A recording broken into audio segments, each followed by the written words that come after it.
Tarpaulin na may pangalan ng mga botante na pinitisyon ikinababahala naman sa Davao de Oro.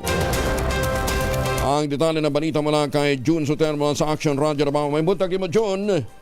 Mayong buntag usam, Kuyang Angel. Laking gulat na mga residente ng Barangay Salvacion, Moncayo, Davao de Oro nang makita ang nakakabit na tarpaulin bilang bahagi ng malistahan na sinasabing petisyon ng ilang botante sa naturang barangay. Sabi ni Atty. Kimberly Binazir May Codilla, sangguniang bayan member ng Moncayo, hindi yan ang paraan para magbigay ng abiso sa Municipal Trial Court at walang petisyon for exclusion na inihain sa korte. Panawagan ni Atty. Codilla sa mga nag-alala dahil nakalagay ang kanilang pangalan sa tarpaulin, mas mabuting i-check sa COMELEC at humingi ng voters certification. Samantala, pumalag rin si Moncayo Mayor Manuel Y. Curat Zamora dahil may pumunta sa kanyang opisina at nagreklamo sa mga nakakabit na tarpaulin. Sa pamamagitan ng Facebook page ni Mayor Zamora, sinabi niyang handa siyang tumulong sa mga gusto magsampa ng kaso laban sa mga nasa likod nito. Ito si June Soter para sa DZRH. Una sa Pilipinas, una sa Pilipino.